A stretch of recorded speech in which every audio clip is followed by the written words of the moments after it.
భద్రాద్రి కొత్తగూడెం జిల్లా చెర్ల మండలంలో ఇద్దరు మావోయిస్టు పార్టీ కొరియర్లను పోలీసులు అరెస్ట్ చేశారు.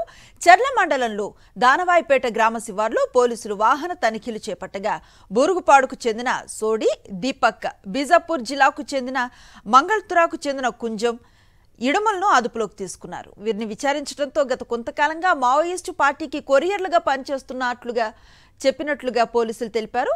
వీరి వద్ద నుంచి మావోయిస్టు పార్టీకి చెందిన 25 కరపత్రాలు, 10 మీటర్ల ఆలివ్ గ్రీన్ క్లాత్ మందులు, 4 జతల చెప్పులు స్వాధీనం చేసుకున్నట్లుగా సిఐ రాజగోపాల్ తెలిపారు.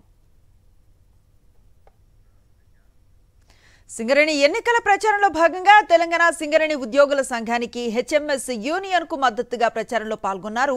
తెలంగాణ జన సమితి అధ్యక్షులు ప్రొఫెసర్ కోదండరాం జిల్లా కేంద్రంలో సింగరేణి 6వ గని కార్మికులతో మాట్లాడి భూపాల్పల్లి ఏరియాలో వర్క్ షాప్, సింగరేణి ఏరియా ఆసుపత్రి, జీఎం కార్యాలయాల్లో కోదండరాం ఎన్నికల ప్రచారం నిర్వహించారు. డిసెంబర్ 27న జరిగే సింగరేణి ఎన్నికల్లో కార్మికులు తెలంగాణ ఉద్యోగుల సంఘాన్ని గెలిపించాలని అధికారులకు విజ్ఞప్తి చేశారు.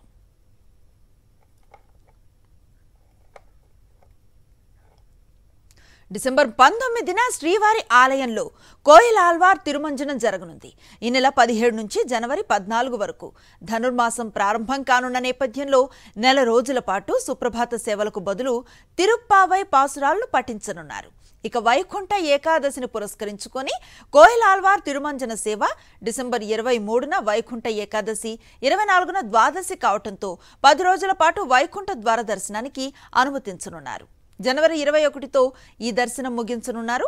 దేశవ్యాప్తంగా 216 కేంద్రాల్లో ప్రముఖ పండితులు తిరుప్పావై ప్రవచనాలను చేయనున్నారు. టీటీడీ ఆల్వార్ దివ్య ప్రబంధ ప్రాజెక్టు ఆధ్వర్యంలో ఇందుకోసం ఏర్పాట్లు జరుగుతున్నాయి.